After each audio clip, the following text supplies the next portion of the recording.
Pernah nggak sih kita bertanya apa yang sebenarnya terjadi dengan Pancasila hari ini?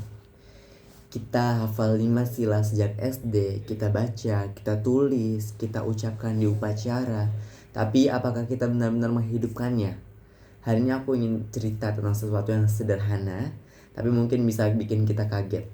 Karena Pancasila ternyata bukan sekedar sedang dihianati oleh orang lain, melainkan pelan-pelan dilupakan oleh kita diri sendiri. Masuk ke bagian pertama, itu sila pertama sebagai ketuhanan yang Maha Esa. Kita bangga bilang bangsa ini religius. Kita pamerkan identitas agama kemana-mana, tapi lucunya semakin keras kita bicara soal agama, justru semakin sering kita saling menghakimi. Kita sering lupa sila pertama bukan tentang saling menunjukkan siapa yang paling suci, melainkan tentang mengimani Tuhan tanpa merendahkan ciptaannya yang lain. Hari ini banyak orang yang berdoa dengan fasih, tapi menghina sesama dengan cepat. Bahkan yang berbeda keyakinan kadang dilihat sebagai ancaman.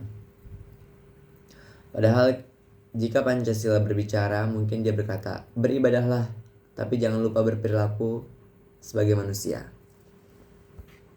Lanjut ke bagian kedua, sila kedua yaitu kemanusiaan yang adil dan beradab. Negara kita ini negara yang penuh dengan keramah tamahan, dan orang Indonesia ini katanya orang yang ramah. Tapi coba lihat komentar-komentar di internet. Ada seorang jatuh malah diketawakan.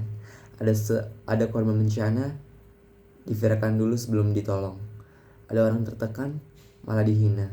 Ada orang yang salah sedikit langsung dibully habis-habisan. Di mana letak kemanusiaan yang beradab? Kita tidak kekurangan aturan, kita hanya kekurangan empati. Lanjut bagian yang ketiga, sila ketiga persatuan Indonesia. Ini bagian yang paling sering dipakai sebagai slogan, tapi faktanya kita bisa ribut hanya karena beda pilihan politik. Duduk satu meja tapi hati terpisah. Satu bangsa tapi terpecah oleh konten-konten yang bahkan kita sendiri tidak tahu kebenarannya. Persatuan bukan hilang karena musuh dari luar, persatuan hilang karena kita terlalu sibuk membenci yang berbeda. Dan lupa bahwa kita ini satu rumah, satu tanah, satu sejarah. Bagian keempat, sila keempat, kerakyatan yang dipimpin oleh hikmat kebijaksanaan. Kata bijaksana kayaknya makin jarang terdengar hari ini. Semua orang ingin didengar, tapi sedikit yang mau mendengar. Kita ingin menang argumentasi, bukan mencari solusi. Kita ingin memutuskan cepat, bukan memutuskan dengan bijak. Sila keempat mengingatkan bahwa keputusan terbaik lahir dari dialog, bukan dari ego.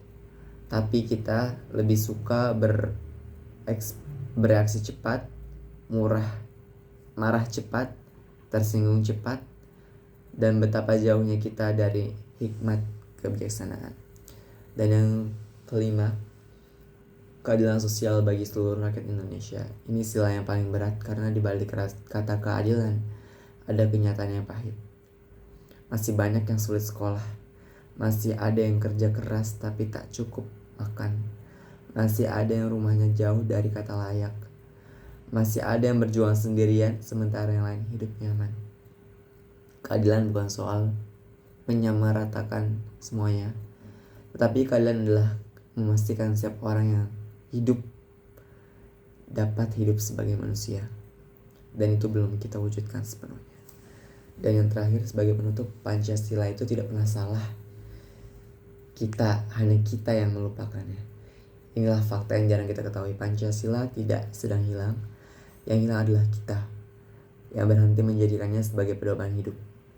Pancasila bukan hiasan dinding, bukan hafalan upacara, bukan poster di sekolah, melainkan Pancasila adalah sebuah karakter, dan karakter itu harus dihidupkan, bukan hanya diucapkan ataupun dilantunkan. Kalau hari ini Indonesia terlihat kacau, penuh isu negatif, penuh konflik, penuh perpecahan, bukan karena Pancasilanya yang gagal, melainkan karena kita yang tidak menjalankannya. Mungkin sudah saatnya kita berhenti berteriak "Saya Pancasila" dan mulai menjalani hidup yang pantas disebut dengan Pancasila.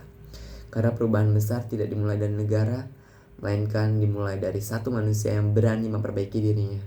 Dan mungkin manusia itu adalah kita yang membenarkan cerita hari ini. Sekian, wassalamualaikum warahmatullahi wabarakatuh.